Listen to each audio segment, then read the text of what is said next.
देखिए बेटा screen share हो रही है।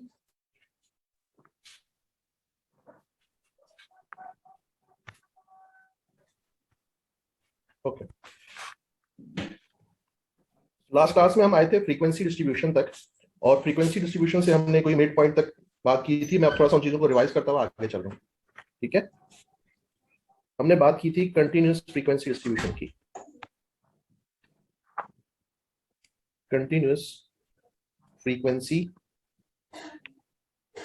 डिस्ट्रीब्यूशन, वहां पर हमने जो डाटा लिया था वो था मार्क्स का, लाइक 10 to 19, 20 to 29, 15। अब उसके बाद अगर आप लोगों को उसकी फ्रीक्वेंसी याद है, किसी को याद है? नहीं तो फिर हम कुछ भी बना सकते हैं, कोई मसला नहीं है। याद 4, 7, 10, 16, 8, 10, 16, 8 एंड 3, बिल्कुल ठीक है। और इसका टोटल अगर मुझे सही याद है तो शायद 50 बन रहा था, ऐसा ही है शायद, या मिड क्लास, या ये हम कैसे 3.5। ठीक है,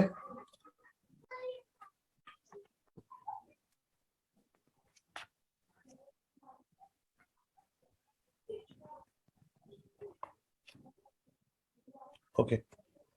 इसके बाद बेटा हम यहाँ पर बनाने जा रहे हैं क्लास बाउंड्रीज।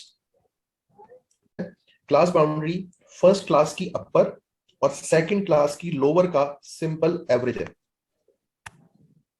देखें, ये है फर्स्ट क्लास, ये है सेकंड क्लास, ये है थर्ड, ये फर्स्ट थी, एंड सो ऑन।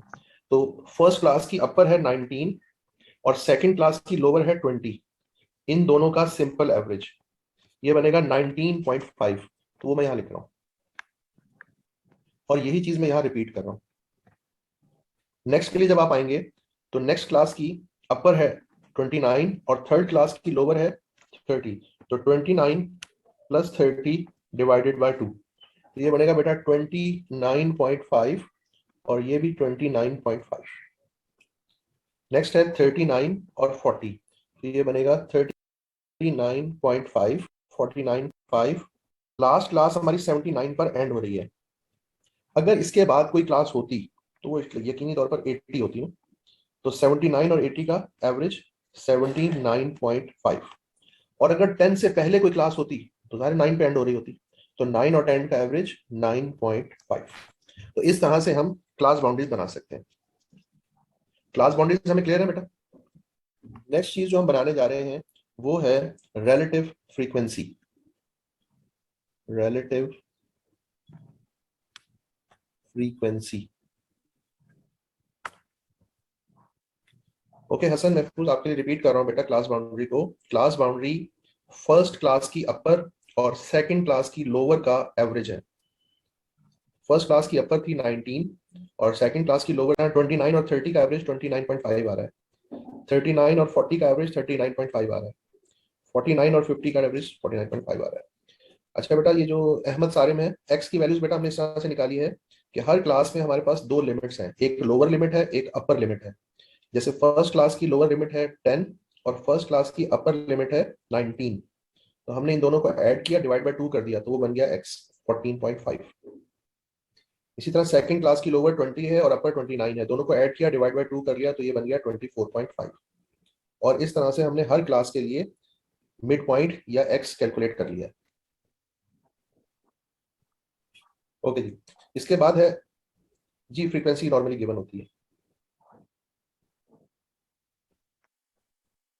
उसके बाद बेटा अब हम नया कॉलम कैलकुलेट करने जा रहे हैं, उसको हम बाउंड्री कहते हैं। बेटा अगर नहीं होगी तो वो आपको डाटा देगा जिससे आप क्लास बाउंड्री, क्लास फ्रीक्वेंसी आप बना सकते हैं। नोमान,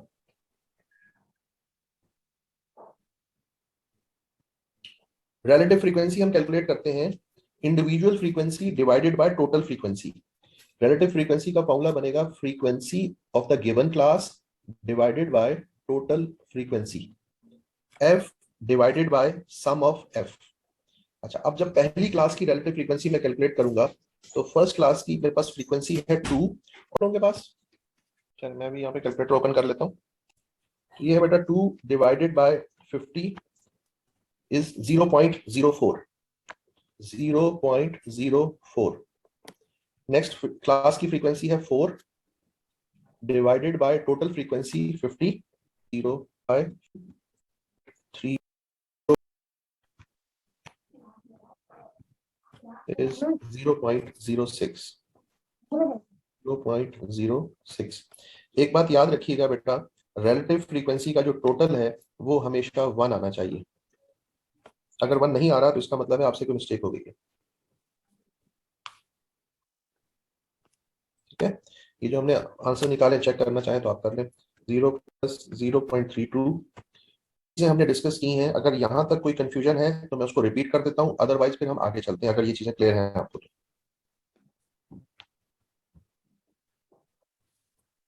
ओके बेटा, अच्छा इसके बाद एक और चीज जो हम यहाँ पर कैलकुलेट करेंगे और वो है क्यूमुलेटिव फ्रीक्वेंसी। एक कॉलम हम और बनाएंगे यहाँ पर और वो है क्यूमुलेटिव फ्रीक्वेंसी।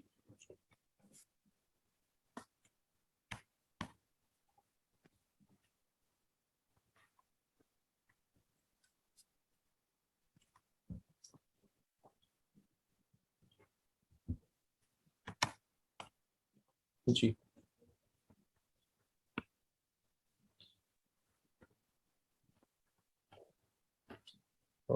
और ये थोड़ा सा लैपटॉप जो है ना गड़बड़ कर रहा है, अभी सही हो जाएगा।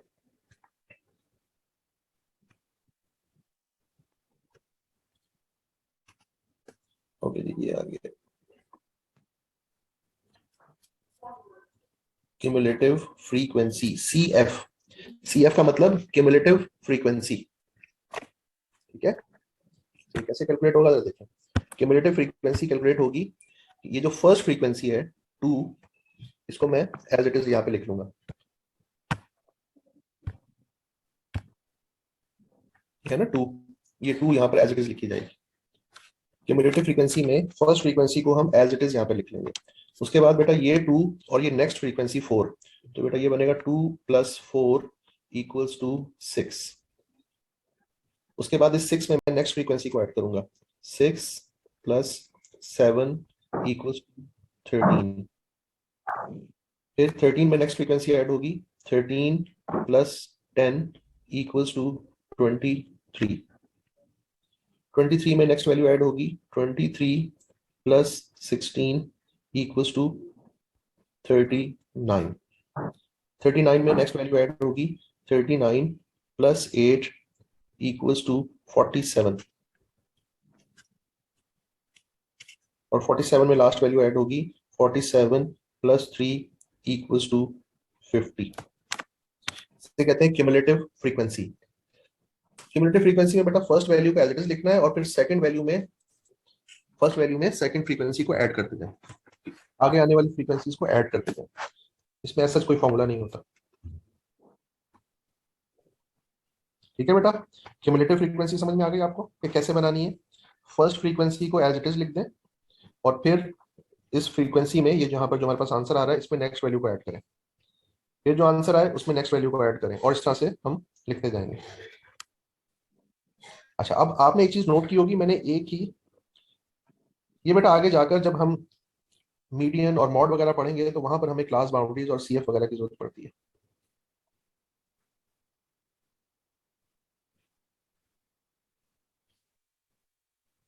अच्छा, यहाँ तक जो चीज हमने देखी है, तो देखिए मैंने यहाँ पर ये काम किया है कि एक ही टेबल के अंदर सब कुछ कैलकुलेट करके दिखाया है, लेकिन जब हम आगे क्वेश्चंस कर रहे होंगे तो हमें ये सब कुछ एक साथ नहीं बनाना होगा। यानी वहां पर हमें जिस चीज की जरूरत होगी हम सिर्फ वही चीज बनाएंगे।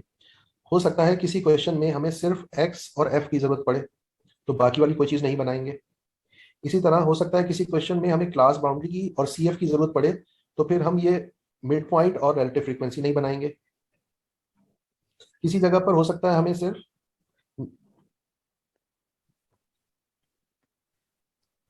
रिलेटिव फ्रीक्वेंसी की जरूरत पड़ जाएगी। बेटा ये बिल्कुल ग्राफ्स बनते हैं, लेकिन ग्राफ जो है वो इस तरीके से है कि पहले जो डाटा आपके पास आता है ना, जी डाटा जब आपके पास आता है तो उसको प्रेजेंट करने के हमारे पास दो तरीके हैं। ठीक है, पहला तरीका ये है कि हम टेबल्स की फॉर्म में बना दें। जैसे ये टेबल्स आपके सामने बने हुए आ रहे हैं, ये डाटा को प्रेजेंट करने का एक तरीका है। दूसरा तरीका डाटा को प्रेजेंट करने का होता है कि आप ग्राफ्स बनाकर दिखा दें। तो ग्राफ्स बनाने के लिए पहले टेबल्स ही बनते हैं, टेबल्स को ही हम जब ग्राफ पर लेकर आते हैं, बेटा वो जब आएंगे तो उस तक चले जाएंगे ना। फिलहाल जो चीज पढ़ा रहा हूँ उसको तो ध्यान में, आप तो आगे सब के सब आगे भाग रहे हैं। मुझे पता है आप लोगों ने लास्ट टाइम भी मैंने आपसे एक बात की थी, मुझे मालूम है कि कुछ लोग थोड़ा बहुत इंटर में चीजें पढ़कर आए हुए हैं और ये वही चीजें हैं जो रिपीट हो रही हैं। ठीक है, मेरी बात सुनते जाएं, आपको सब समझ में भी आता जाएगा। सिर्फ चीजें मैं आपको रिवाइज, आपके लिए रिवीजन हो रही है, और जो नए बच्चे आ रहे हैं जिन्होंने बिल्कुल कुछ नहीं पढ़ा हुआ उनके लिए ये बेसिक्स हैं। ठीक है बेटा, थोड़ा सा ना फोकस रख के चलें बस इन चीजों में। अच्छा, अब एक ऐसी चीज जो आपने पहले नहीं पढ़ी होगी, जरा उस पर आते हैं।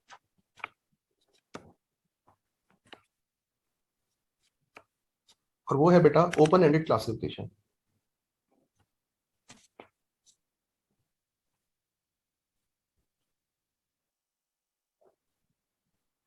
ओके, और ये बहुत इंपॉर्टेंट टॉपिक है बेटा, ओपन एंडेड क्लासिफिकेशन।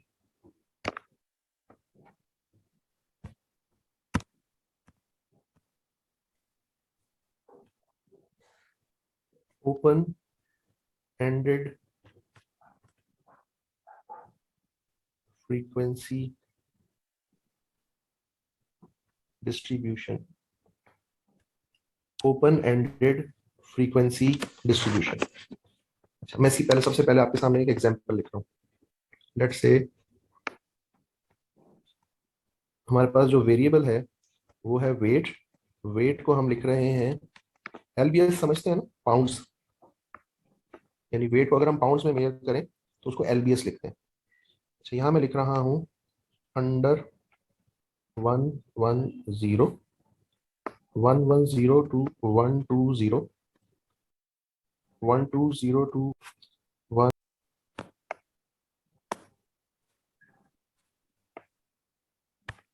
ठीक है, 8, 12।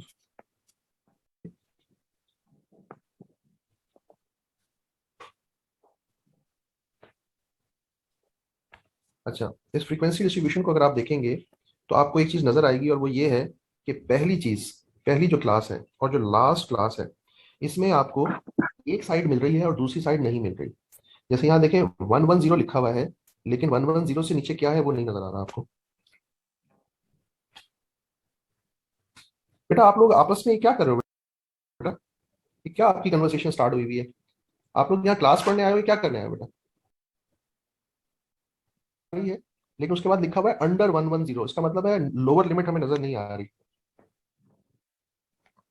बेटा जरूरी नहीं है कि साइज ऑफ क्लास इंटरवल हमेशा सेम हो, ऐसा होना बिल्कुल भी जरूरी नहीं है। ठीक है, अच्छा, लेकिन उसके बाद क्या है वो हमें यहाँ पे नहीं मिल रहा। तो इस टाइप ऑफ फ्रीक्वेंसी डिस्ट्रीब्यूशन को हम कहते हैं ओपन एंडेड फ्रीक्वेंसी डिस्ट्रीब्यूशन। अब अगर फर्ज करें मुझे इस ओपन एंडेड फ्रीक्वेंसी डिस्ट्रीब्यूशन के लिए मिड पॉइंट कैलकुलेट करना हो, तो मैं कैसे कैलकुलेट करूंगा? लेकिन जो दरमियान वाली है, जैसे ये सेकंड, थर्ड, फोर्थ और फिफ्थ, इसमें तो मुझे कोई इशू नहीं होने वाला। ये कैलकुलेट हो जाएगी 110 प्लस 120 डिवाइडेड बाय 2। तो ये तो मेरे पास बड़ा सिंपल है, 115। तो ये हो जाएगी 125, ये हो जाएगी 142.5। ओके, अब मसला है पहली क्लास का और मसला है लास्ट क्लास का। तो इनके लिए क्या करें? देखिए, मिड पॉइंट के लिए जरूरी है कि मेरे पास हर क्लास की दोनों लिमिट्स होनी चाहिए, यानी लोअर लिमिट भी होनी चाहिए और अपर लिमिट भी होनी चाहिए। तो अब इसको मैं क्या करूंगा? देखें, पहली क्लास ओपन एंडेड है, तो मैं सेकंड क्लास का डिफरेंस चेक करूंगा। सेकंड क्लास का डिफरेंस मेरे पास जो डाटा है उसमें आ रहा है 10। तो अब मैं काम करूंगा कि पहली क्लास के लिए 110 से 10 यूनिट्स पीछे जाऊंगा, तो ये बन जाएगा 100। मैंने क्लास को क्लोज कर लिया। किस तरीके से किया? जब फर्स्ट क्लास को मुझे क्लोज करना है, तो जो सेकंड क्लास का डिफरेंस है उसको फर्स्ट क्लास के लिए मान लिया जाएगा। सेकंड क्लास में यहाँ पे डिफरेंस है 10 का, तो मैंने फर्स्ट क्लास के लिए भी 10 का डिफरेंस ले लिया। अगर यहाँ पर सेकंड क्लास में डिफरेंस होता 20 का, तो मैं फर्स्ट क्लास के लिए 20 का डिफरेंस लेता। अगर यहाँ 15 का डिफरेंस होता तो मैं वहां पे 15 का डिफरेंस लेता। तो जो सेकंड क्लास का डिफरेंस है उसको फर्स्ट क्लास के लिए मैं कंसीडर कर लूंगा। तो अब मुझे दोनों लिमिट्स मिल गई। तो 100 प्लस 110 डिवाइडेड बाई 2 इज 105। पहली क्लास का मसला मेरा सेटल हो गया। ओपन मींस फर्स्ट क्लास की लोअर लिमिट नहीं होगी। और लास्ट क्लास की अपर नहीं होगी। ठीक है बेटा मानूर।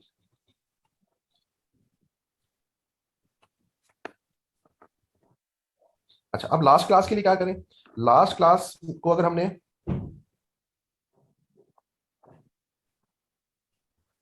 बेटा जरूरी नहीं है सेम होना, सेम हो सकता है, सेम होना जरूरी नहीं है, अलग अलग भी होता है। ओके बेटा मैं रिपीट कर रहा हूं, सुन लें। फर्स्ट क्लास को मैंने क्लोज करना था, तो फर्स्ट क्लास को क्लोज करने के लिए मैंने सेकंड क्लास का डिफरेंस देखा। ठीक है, सेकंड क्लास का डिफरेंस है 10 का, तो मैंने फर्स्ट क्लास के लिए 10 का डिफरेंस मान लिया, यानी 110 से 10 यूनिट्स पीछे आ गया तो वो बन गया 100। लोअर लिमिट बन गई 100, अपर लिमिट बनी 110, तो 100 plus 110 divided by 2 is 105। First class को जब भी क्लोज करेंगे अब्दुल्ला, तो सेकंड क्लास का डिफरेंस लेंगे, और जब लास्ट क्लास को क्लोज कर रहे होंगे तो सेकंड लास्ट क्लास का डिफरेंस लेंगे। तो लास्ट वाली क्लास जो है वो 140 एंड 145 एंड अबव है, तो उससे पहले जो डिफरेंस था वो 5 का था, यानी 140 से 145। तो अब लास्ट क्लास को मैं लिखूंगा 145 टिल 150, और अब इसको जब मैं मिड पॉइंट बनाऊंगा तो ये बनेगा 145 प्लस 150 डिवाइडेड बाय 2, तो ये बनेगा 147.5। बेटा ये क्लियर है हम सबको कि किस तरह से हमने ओपन एंडेड क्लासेस को क्लोज किया? ओके, अब अगर आप लोगों को ये चीज क्लियर है, तो फिर मैं ये चाहता हूं कि मैं एक क्वेश्चन आप लोगों के लिए, बल्कि 2 या 3 क्वेश्चन आप लोग लिखूंगा, और ये तीनों के तीनों एग्जाम क्वेश्चन होंगे। अगर ये आपसे हो गया तो समझिए आपने एग्जाम में पहला क्वेश्चन सॉल्व कर लिया। अब मैं आपके लिए क्वेश्चन लिखने लगा हूं। क्वेश्चन नंबर 1,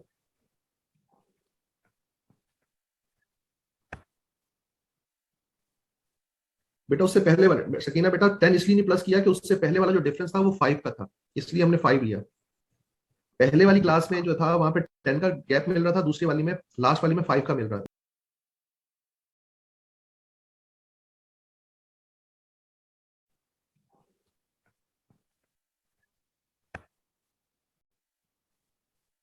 बेटा उससे पहले वाले, सकीना बेटा 10 इसलिए नहीं प्लस किया कि उससे पहले वाला जो डिफरेंस था वो 5 का था, इसलिए हमने 5 लिया। पहले वाली क्लास में जो था वहां पे 10 का गैप मिल रहा था, दूसरी वाली में, लास्ट वाली में 5 का मिल रहा था, इसलिए पहले वाली के लिए 10 और लास्ट वाली के लिए 5 लिया। ओके बेटा, पहला क्वेश्चन ये लिख रहा हूँ बेटा, क्लासेस, यहाँ लिख रहा हूँ फ्रीक्वेंसी, यहाँ लिख रहा हूँ अंडर 0, 0 टू 10, 10 टू 20, 20 टू 30, 4, 8, 7, 2, ये पहली क्लास आ गई। आपने मुझे इसका मिड पॉइंट बना के देना है, नंबर 1। क्वेश्चन नंबर 2 लिख रहा हूँ,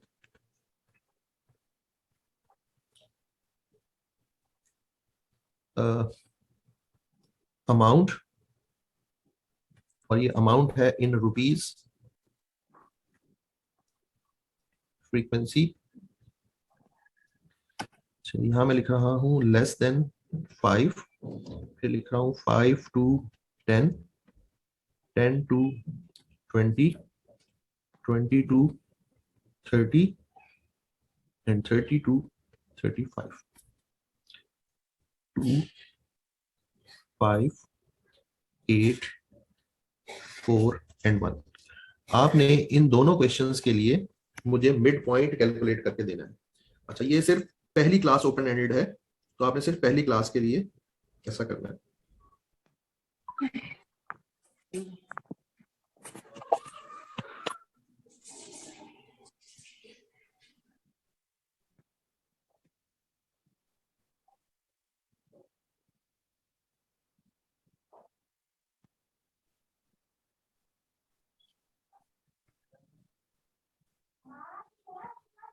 हर आदमी अपना आंसर लिख ले, उसके बाद मैं उसे चेक करवाता हूँ।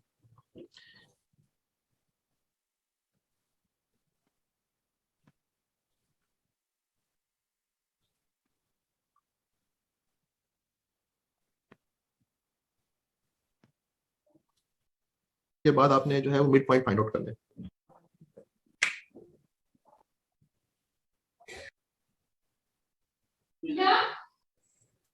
मिड पॉइंट बनाने का तरीका ये देखा, जब क्लासेस ओपन एंडेड हो तो फिर हमने कहा कि जी पहले क्लासेस को क्लोज किया जाएगा।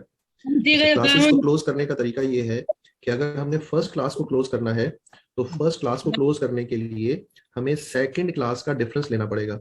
क्वेश्चन नंबर 1 में सेकंड क्लास का डिफरेंस है 10 का, तो यहाँ अंडर जीरो का मतलब है -10 to 0।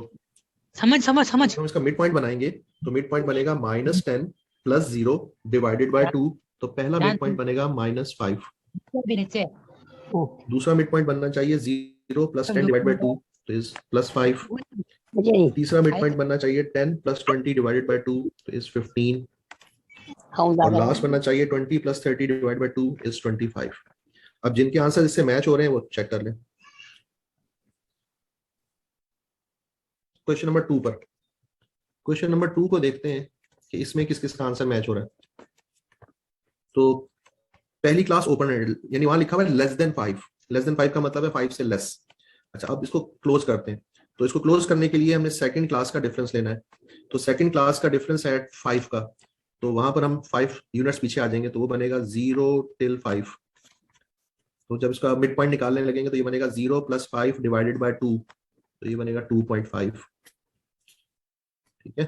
अच्छा, 5 + 10 divided by 2 is 7.5।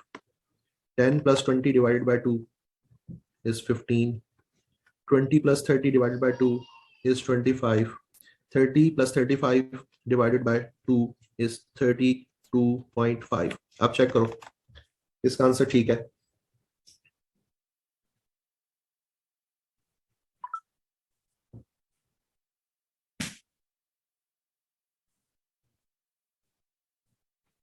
All correct, बिल्कुल ठीक हो गया। कोई मसला नहीं। ओके, एक क्वेश्चन और देने लगा हूं, इसमें मिस्टेक बिल्कुल नहीं होनी चाहिए। लेस देन, यहाँ पे मैं लिख रहा हूँ फ्रीक्वेंसी। फ्रीक्वेंसी में लेट्स से यहाँ पर है जी 3, ये है 5, ये है 7 और ये है 2। आप लोगों ने क्या करना है, इसका मिड पॉइंट निकालना है। बस ये जिसने कर लिया ना वो समझो पास है।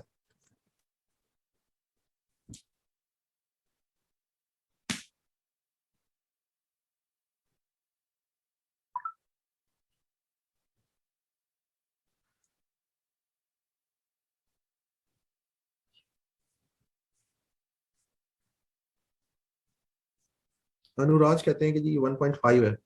अच्छा, बाकी लोग क्या कहते हैं?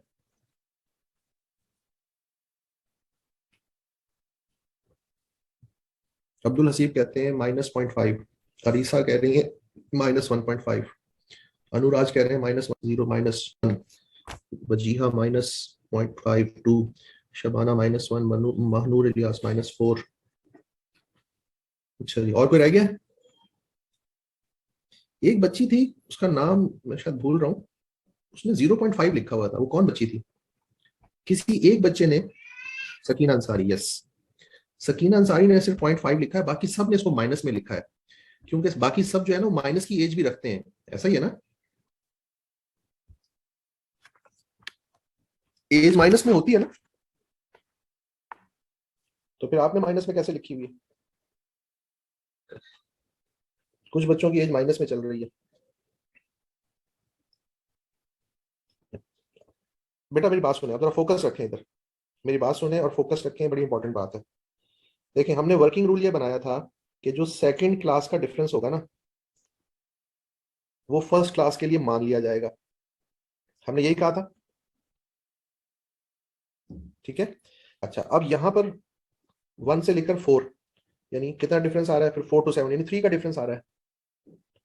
तो अब हमें क्या करना चाहिए, हमें लिखना चाहिए -2 to 1, ऐसे लिखना चाहिए। 3 यूनिट्स पीछे आएंगे 1 से, तो 1 से 0, 0 से फिर -1, -1 से -2, ऐसे लिखना चाहिए, लेकिन नहीं लिख सकते। हम क्या करेंगे, हम 0 से पे जाके रुक जाएंगे, क्योंकि एज नेगेटिव नहीं होती।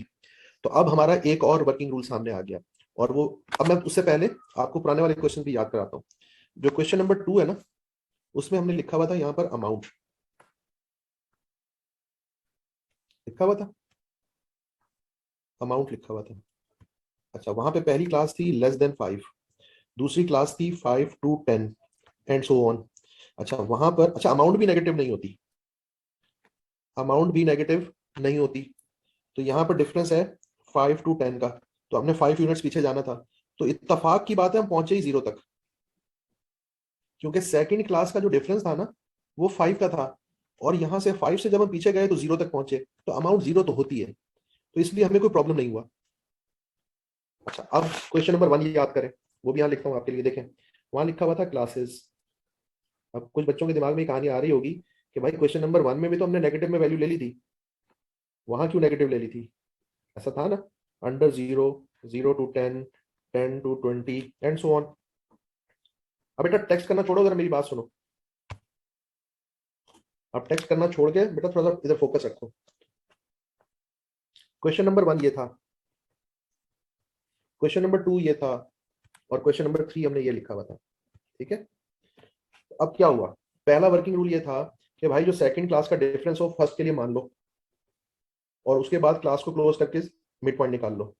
क्वेश्चन नंबर 2 में सेकंड क्लास का डिफरेंस था 5 का, हम पहुंचे ही 0 तक, मसला नहीं हुआ, हमने मिड पॉइंट निकाल लिया। पहले क्वेश्चन नंबर 1 में सेकंड क्लास का डिफरेंस था 10 का, हमने यहाँ पे लिखा -10 to 0 और मिड पॉइंट निकाल लिया -5। अब कोई पूछेंगे सर यहाँ पर आप माइनस में क्यों चले गए, और क्वेश्चन नंबर 2 में तो आप पहुंचे 0 पे थे, और क्वेश्चन नंबर 3 में माइनस में क्यों नहीं गए? तो क्वेश्चन नंबर 1 में उसने हमें सिर्फ इतना लिख के दिया हुआ है कि ये कुछ क्लासेस हैं किसी वेरिएबल की, उस वेरिएबल का नाम उसने हमें नहीं बताया। तो जब वो हमें वेरिएबल का नाम ना बताए और हम माइनस में जा रहे हो तो हम चले जाएंगे, क्योंकि हमें पता ही नहीं वेरिएबल कौन सा है। अगर वो वेरिएबल का नाम नहीं बता रहा तो हम माइनस में जा रहे होंगे तो हम चुपचाप चले जाएंगे। लेकिन अगर वो वेरिएबल का नाम बता रहा हो, जैसे क्वेश्चन नंबर 2 में बताया है, जैसे क्वेश्चन नंबर 3 में उसने बता दिया है, तो अब हमें ये देखना पड़ेगा कि क्या ये जो वेरिएबल है ये माइनस वैल्यूज लेता भी है कि नहीं। जैसे अमाउंट नेगेटिव नहीं होती, तो अगर हम 0 से नीचे जा रहे होते तो हम नहीं जाते, 0 पर आकर रुक जाते। एज नेगेटिव नहीं होती, अगर हम माइनस में जा रहा है, हमारा क्वेश्चन हमें लेके जा रहा है, तो हम नहीं जाएंगे, हम 0 पे जाकर रुक जाएंगे, चाहे इसके बाद वाली क्लास का डिफरेंस कुछ भी हो। वर्किंग रूल क्लियर हुआ बेटा आप लोगों को?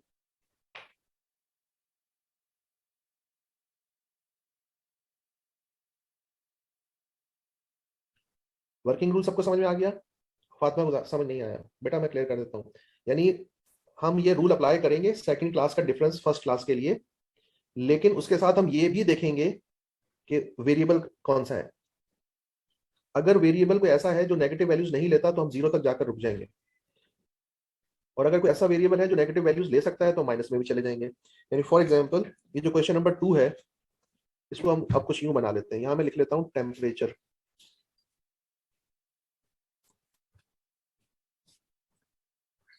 ठीक है, तो टेम्परेचर के बारे में हमें मालूम है कि वो माइनस में भी चला जाता है। यानी यहाँ पे लिखा हुआ है <5, यहाँ लिखा हुआ है 5 to 10 डिग्री सेंटीग्रेड। तो अब जब मैं इसको क्लोज करने लगूंगा तो यहाँ सेकंड क्लास का डिफरेंस 5 to 15 कर लेता हूँ, सॉरी 5 to 15। तो अब सेकंड क्लास का जो डिफरेंस है वो 10 डिग्री सेंटीग्रेड का है।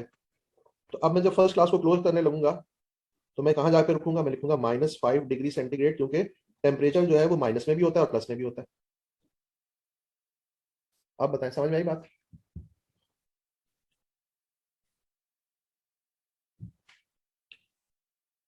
हम सबको क्लियर है ये चीज? बिल्कुल, देखेंगे वेरिएबल का नाम देखेंगे, यानी हम ये भी देखेंगे कि उसने में वेरिएबल के, बेटा अमाउंट नेगेटिव नहीं होती मेरा बच्चा। कब अमाउंट नेगेटिव होती है? मैं क्या कह सकता हूँ कि मेरी अब जेब में -10 रुपए पड़े हुए हैं? ऐसा कब होता है मेरे बच्चे? वो जो अकाउंट्स में आप लोग पढ़ते हैं ना माइनस की फिगर के साथ, वो उसका मतलब ये होता है कि वो किसी और का पैसा है। पैसा कभी नेगेटिव नहीं होता। वो जो माइनस फिगर होती है ना बेटा, वो हमें ये बता रही होती है, -10 का मतलब है कि आपने किसी और का पैसा यूज किया हुआ है।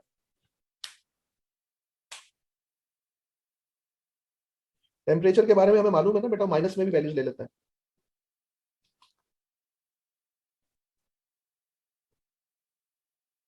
ठीक है, तो इसलिए हम माइनस में चले गए, अमाउंट वाले केस में नहीं गए, एज वाले केस में नहीं गए।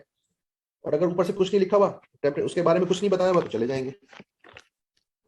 ओके, यहां तक हम लोग, मेरा ख्याल है कि हम सबको चीजें कुछ क्लियर हो गई हैं।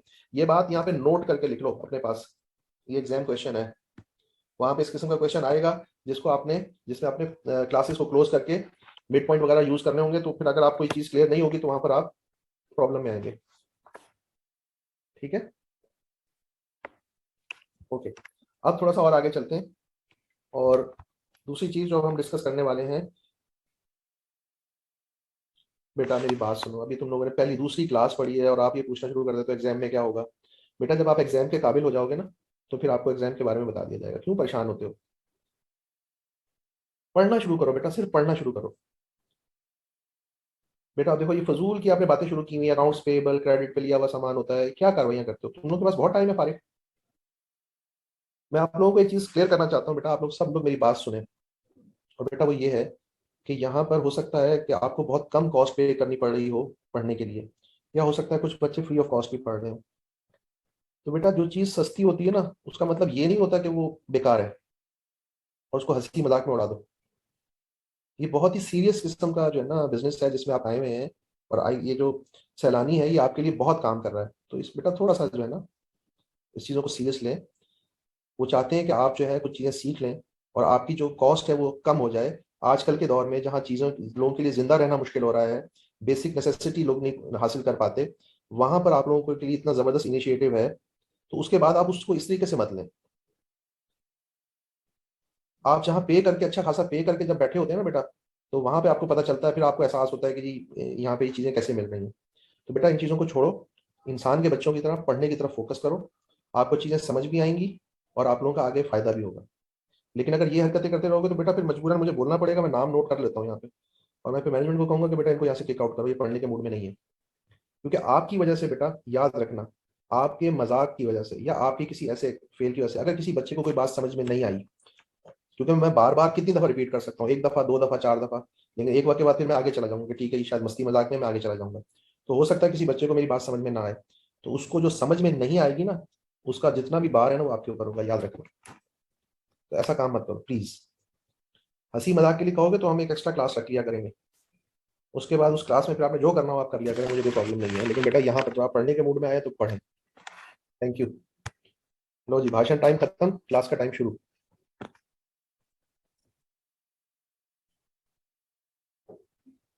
बेटा थोड़ा सा फोकस रखें। मैं उम्मीद करता हूँ आप लोगों से कि आप लोग इतने समझदार जरूर हैं कि आप पढ़ेंगे, तो बाकी अल्लाह खैर करेगा। हमारी तरफ से जो आपको हेल्प चाहिए हम दे देंगे, ठीक है बेटा? थोड़ा सा सीरियस हो जाओ।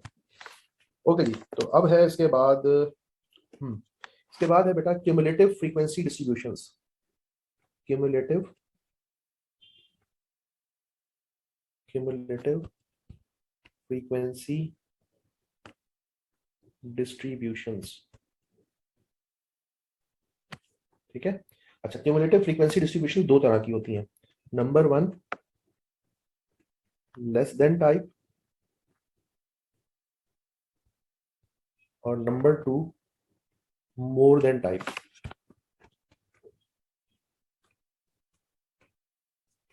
मोर than type. Cumulative frequency distribution में पहली बात जो आपने याद रखनी है वो ये है बेटा कि ये हमेशा क्लास बाउंड्रीज से बनता है। क्यूमुलेटिव फ्रीक्वेंसी डिस्ट्रीब्यूशन किससे बनता है? क्लास बाउंड्रीज से बनता है, पहली बात। यानी क्यूमुलेटिव फ्रीक्वेंसी डिस्ट्रीब्यूशन बनाने के लिए जो पहली चीज हमें चाहिए वो है क्लास बाउंड्री। तो अभी जो हमने क्वेश्चंस किए हैं उसमें जो हमने डाटा लिया था हम उसी को यूज करने वाले हैं।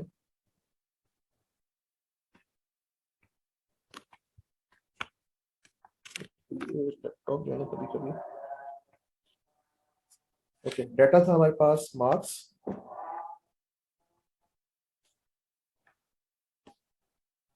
और फ्रीक्वेंसी का, जो अभी हमने थोड़ी देर पहले यूज किया था।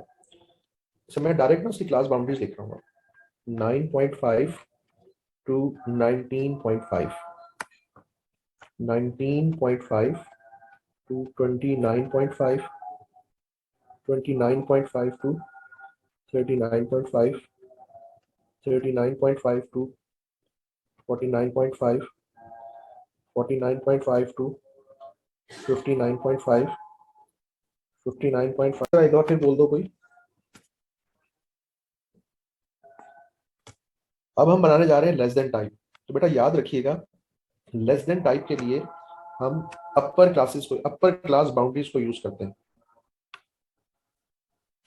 ठीक है? तो इसका हेडिंग बनेगी less than U C B, UCB का मतलब upper class boundary, upper class boundary. तो यहाँ पे हम लिख रहे हैं less than UCB, upper class boundary. तो पहली है 19.5, लेस देन 19.5, फिर बेटा ये आएगा 29.5, 39.5, 49.5,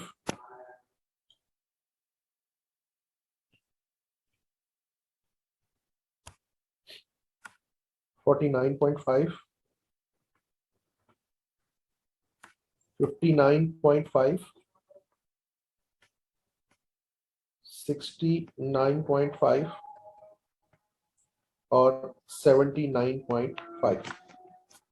अच्छा, अब इसमें क्या करना है हमने, इसमें हमें ये करना है कि अभी मैंने आपको क्यूमुलेटिव फ्रीक्वेंसी बनाना सिखाई थी। क्यूमुलेटिव फ्रीक्वेंसी, क्यूमुलेटिव फ्रीक्वेंसी क्या थी, फर्स्ट फ्रीक्वेंसी को एज इट इज लिख रहे थे, ये जो 2 है ना इसको यहाँ पे लिखा। फिर हमने क्या करना था, इस 2 में इस 4 को ऐड करना था, तो 2 + 4 इज 6। फिर इस 6 में 7 को ऐड करना था, तो 6 + 7 इज 13। 13 में फिर हमने नेक्स्ट फ्रीक्वेंसी को ऐड करना था, 13 + 10 is 23। 23 + 16 is 39. 39 + 8 is 47 and 47 + 3 is 50।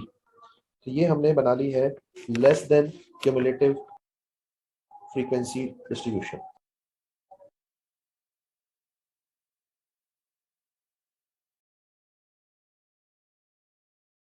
Upper class boundary, हमने अपर क्लास बाउंड्रीज को यहाँ लिख लिया। और फिर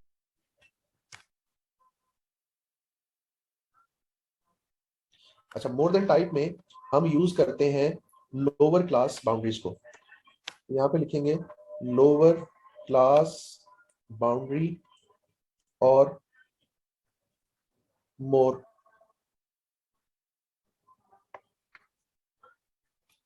फ्रीक्वेंसी, ठीक है। अच्छा, अब अगर आपको वो वैल्यूज याद हो जो अभी आपने मुझे बताई थी, नहीं बेटा more than lower class boundary कैसे होगा, वो तो जीरो हो जाएगा ना बेटा, लोअर से नीचे तो कुछ होता ही नहीं, लेस देन अपर होता है या फिर मोर देन लोअर होता है। क्योंकि ये हम बनाते हैं उस वक्त जब हमारा इंटरेस्ट ये हो कि हम किसी पर्टिकुलर वैल्यू से अबव या किसी पर्टिकुलर वैल्यू से बिलो कोई देखना चाहते हैं कि हमारे पास नंबर ऑफ ऑब्जर्वेशन कितनी है, ठीक है। अच्छा, तो अब मेरे पास जो लोअर क्लास बाउंड्री पहली थी वो थी 9.5, 9.5 और मोर, 19.5 और मोर, 29.5 और मोर, 39.5, 39.5 और मोर, 49.5 और मोर, 59.5 और मोर, और इसके बाद है बेटा 69.5 और मोर, एंड लास्टली बस, ठीक हो गया। अच्छा, अब इसमें क्या करना है, अब हम इसमें बिल्कुल रिवर्स में चलेंगे। बेटा अभी पता नहीं किस बच्चे ने मुझे ये भेजी थी वैल्यूज, और प्लीज मुझे वो फ्रीक्वेंसी की वैल्यूज दोबारा लिखवा दो। 2, 4, 7 और फिर था 10, 16, 16 और उसके बाद 8 और 3, शायद मैंने ऐसे ही लिखी है, सही लिखी है बेटा ये वैल्यूज मैंने।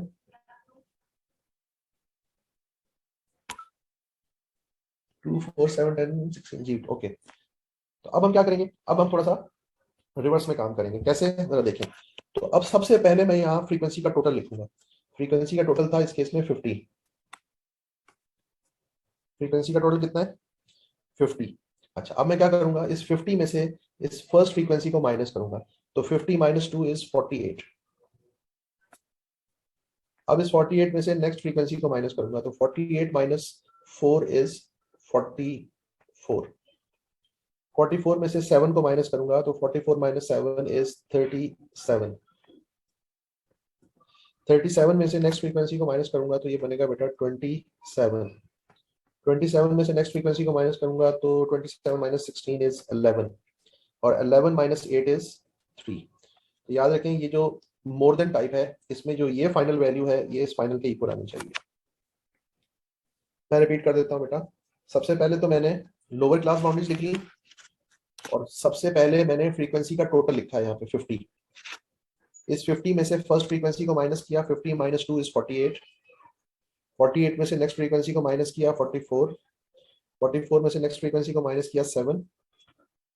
37 में से 10 को माइनस किया 27। 27 में से 16 को माइनस किया 11। 11 में से 8 को माइनस किया तो 3। तो ये बना बेटा मोर देन टाइप। हाँ, ये चीज अगर आपको क्लियर होगी तो बताएं।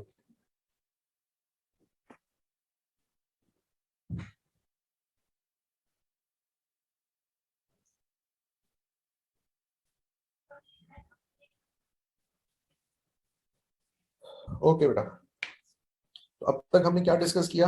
अब तक हमने डिस्कस किया डिस्क्रीट फ्रीक्वेंसी डिस्ट्रीब्यूशन, उसके बाद कंटिन्यूस फ्रीक्वेंसी डिस्ट्रीब्यूशन, और कंटिन्यूस फ्रीक्वेंसी डिस्ट्रीब्यूशन में सबसे पहले हमने मिड पॉइंट निकालना सीखे, फिर हमने क्लास बाउंड्रीज बनाना सीखी, फिर हमने रिलेटिव फ्रीक्वेंसी निकालना सीखी, फिर हमने क्यूमुलेटिव फ्रीक्वेंसी निकालना सीखी, फिर हमने ओपन एंडेड क्लासेस को क्लोज करना सीखा। उसके बाद हमने देखा क्यूमुलेटिव फ्रीक्वेंसी डिस्ट्रीब्यूशंस, जिसमें पहले हमने देखा लेस देन टाइप और फिर दूसरी हमने देखी मोर देन टाइप। अच्छा बेटा, ये जितनी भी हमने कैलकुलेशंस की हैं और जितना भी डाटा को मुख्तलिफ फॉर्म्स में लिखा है, ये बेसिकली बेस है आगे के जो हम चैप्टर पढ़ने वाले हैं जिसमें हम कैलकुलेशंस कर रहे होंगे। तो जब हम कैलकुलेशन स्टार्ट कर रहे होंगे तो डाटा हमारे पास इन ही फॉर्म्स में होगा या फिर हमने उस डाटा को इस फॉर्म में लाना होगा। तो जब हम ये चीजें समझ रहे होंगे तो फिर हमें आगे की वाली चीजें समझने में कोई प्रॉब्लम नहीं होगा। मोर देन टाइप में बेटा सबसे पहले लोअर क्लास बाउंड्रीज लिखी है मैंने फिल्सा, और उसके बाद सबसे पहली वैल्यू मैंने लिखी है फ्रीक्वेंसी का टोटल। फ्रीक्वेंसी का टोटल है 50 और उसमें से अब मैंने वन बाय वन फ्रीक्वेंसी जिस तरह से गिवन थी, पहले 2 थी फिर 4 फिर 7, ये वन बाय वन मैं माइनस करता गया। 50 में से माइनस किया 2 तो 48 आया, फिर 48 में से नेक्स्ट फ्रीक्वेंसी को माइनस कर दिया, 44 में से 7 को माइनस। नेक्स्ट जो आंसर काफी हद तक क्लियर हो गई होंगी, कुछ समझ में आ गया होगा कि डाटा हमारे सामने किस फॉर्म में आने वाला है। और ओके, तो अब इससे एक स्टेप और आगे चलते हैं और अब कुछ कैलकुलेशन स्टार्ट करते हैं। आप ये बताएं कि आप लोगों ने कैलकुलेटर लिए? जी जीरो होगा, बिल्कुल जीरो होगा बेटा। कैलकुलेटर जो मैंने बताया था वही लिया हुआ या कोई और ले लिया आपके सामने लेके आ रहा हूँ।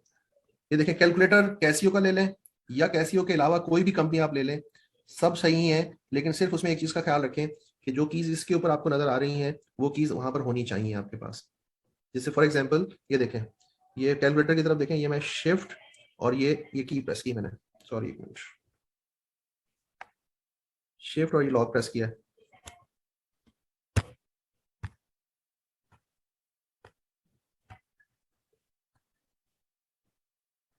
ये देखें, जैसे ये की मैंने इस पे लिखी हुई है, ये की उसमें होनी चाहिए।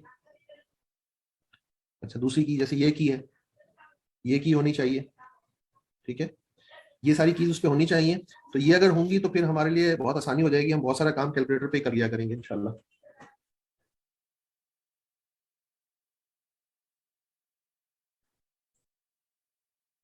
ये आपके सामने स्क्रीन पर कैलकुलेटर शो हो रहा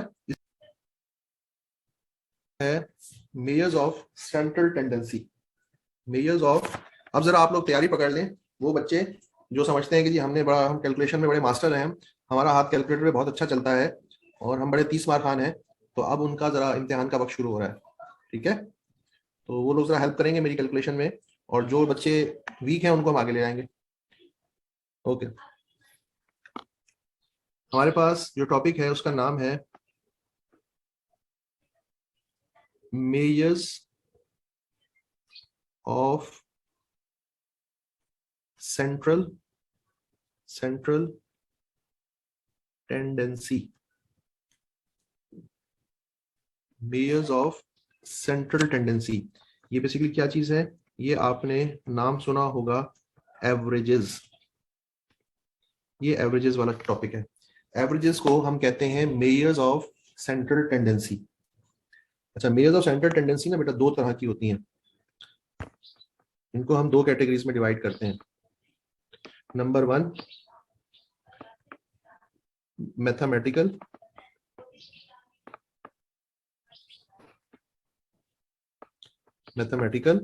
और दूसरी है पोजीशनल। ठीक है, एवरेजेस दो तरह की हैं, मैथमेटिकल और पोजीशनल। अच्छा, मैथमेटिकल एवरेजेस में हमारे पास सबसे पहले है अरिथमेटिक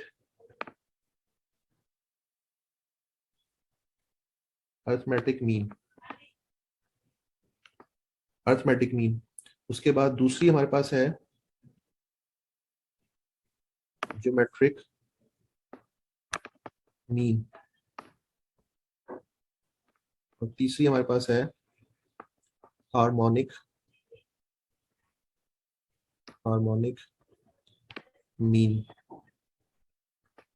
ठीक है। अच्छा, पोजीशनल एवरेजेस दो तरह की होती हैं, एक है मीडियन और दूसरी है mod.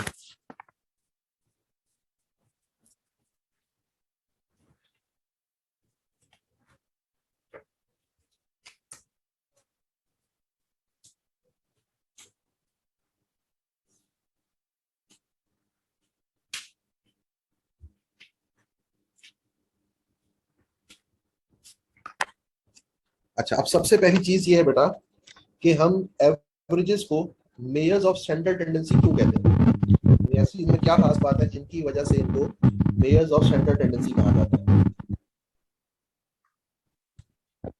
Okay, averages have the tendency to, की वजह से पहली चीज ये है बेटा कि हम एवरेजेस को मेयर्स ऑफ स्टैंडर्ड टेंडेंसी क्यों कहते हैं, ऐसी इनमें क्या खास बात है जिन सबसे पहली चीज ये है बेटा कि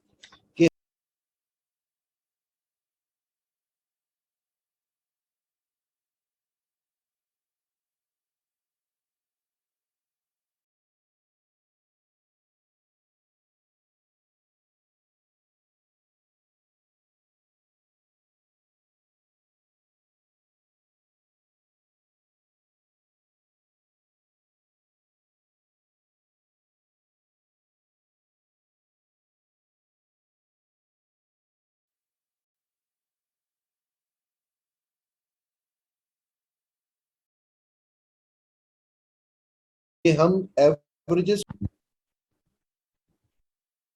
have the tendency to move towards the centre of data.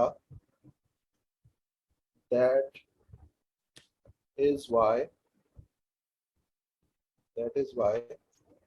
they are called measures of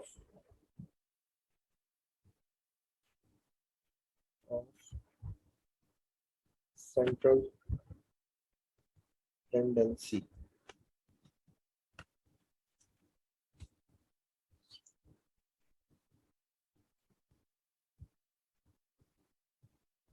ठीक है, एवरेजेस के अंदर ये टेंडेंसी होती है कि ये आपको हमेशा डाटा के सेंटर में या सेंटर के आसपास ही कहीं मिलेंगी। यानी जब भी आप कोई भी एवरेज कैलकुलेट कर लें, अरिथमेटिक मीन कर लें, ज्योमेट्रिक मीन कर लें, हार्मोनिक मीन कर लें, मीडियन कैलकुलेट करें, मॉड कैलकुलेट करें, तो एक चीज आप नोट करेंगे कि ये आपको डाटा के सेंटर में या सेंटर के आसपास ही कहीं मिलेगी आपको। इस वजह से हम इनको कहते हैं ये मेयर्स ऑफ सेंट्रल टेंडेंसी है। रीजन समझ में आ गई कि इनको मेयर्स ऑफ सेंट्रल टेंडेंसी क्यों कहते हैं।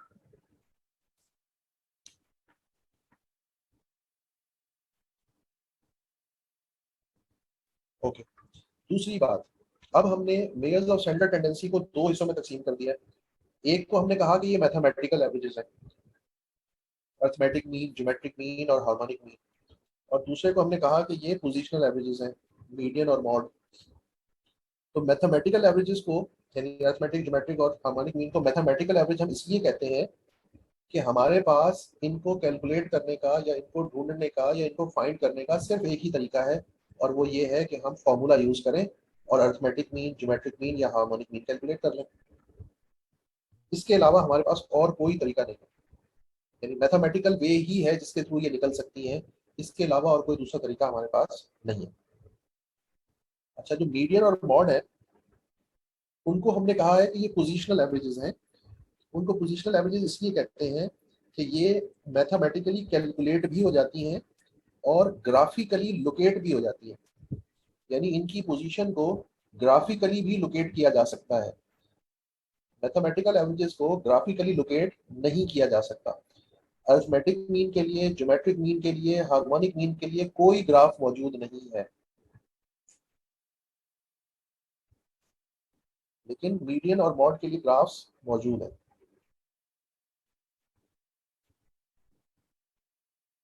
ये बात भी क्लियर हो गई कि हम इनको मैथमेटिकल और पोजिशनल एवरेजेस क्यों कहते हैं।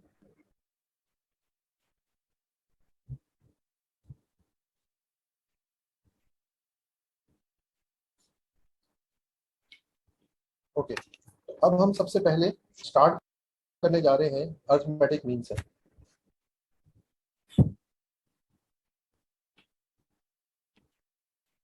Arithmetic mean,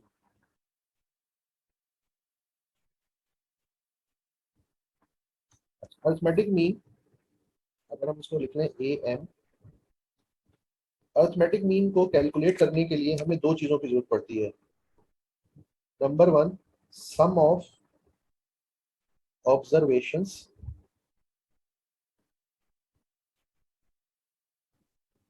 divided by number of observations. यानी हमें ये देखना है कि जो ऑब्जर्वेशंस हमारे सामने हैं उन ऑब्जर्वेशंस का सम क्या है, और दूसरी बात ये कि उन ऑब्जर्वेशंस में यानी वो ऑब्जर्वेशन है कितनी। अगर इस चीज को मैं सिंबॉलिक रिप्रेजेंटेशन में लेके आना चाहूँ इस फॉर्मूले को, तो अरिथमेटिक मीन के लिए हम दो सिंबल्स यूज करते हैं। Number one, X bar. Number two, mu. दोनों का मतलब एक ही है, दोनों का मतलब अरिथमेटिक मीन है। सम ऑफ एक्स बार और फिर सम ऑफ ऑब्जर्वेशंस के लिए मैं ये समीशन का साइन और एक्स लिख लेता हूँ, और नंबर ऑफ ऑब्जर्वेशंस के लिए मैं स्मॉल एन लिख लेता हूँ। यहाँ पर सम ऑफ ऑब्जर्वेशंस के लिए सम ऑफ एक्स और नंबर ऑफ ऑब्जर्वेशंस के लिए कैपिटल एन। सिंबॉलिक रिप्रेजेंटेशन में थोड़ा सा डिफरेंस है, लेकिन दोनों का मतलब अरिथमेटिक मीन ही है। ये सिंबल हम यूज करते हैं सैंपल मीन का, सैंपल मीन के लिए, और ये सिंबल हम यूज करते हैं पॉपुलेशन मीन के लिए। यानी अगर कोई हमसे ये कहे कि भाई सैंपल मीन बताओ, तो हम उसको लिखेंगे एक्स बार। कोई हमसे ये कहे कि पॉपुलेशन मीन कैसे लिखा जाएगा, तो हम उसको लिखेंगे म्यू। अच्छा, सम ऑफ ऑब्जर्वेशंस के लिए तो दोनों में एक ही सिंबल है। नंबर ऑफ ऑब्जर्वेशंस के लिए दोनों का सिंबल अलग है, यानी स्मॉल एन का मतलब है sample number, number of observations in the sample, और कैपिटल एन का मतलब है number of observations in the population.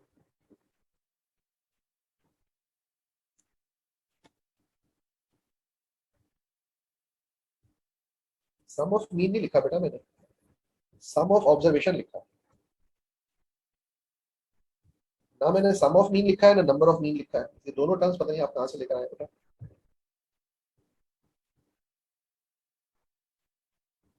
मैंने लिखा है सम ऑफ ऑब्जर्वेशंस और मैंने लिखा है नंबर ऑफ ऑब्जर्वेशंस।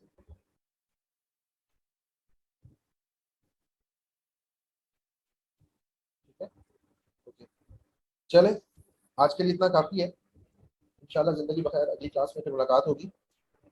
अभी आपकी मेरे ख्याल अगली क्लास भी है, तो उसके भी 2-4 मिनट का आप ब्रेक ले लें। ठीक है बेटा,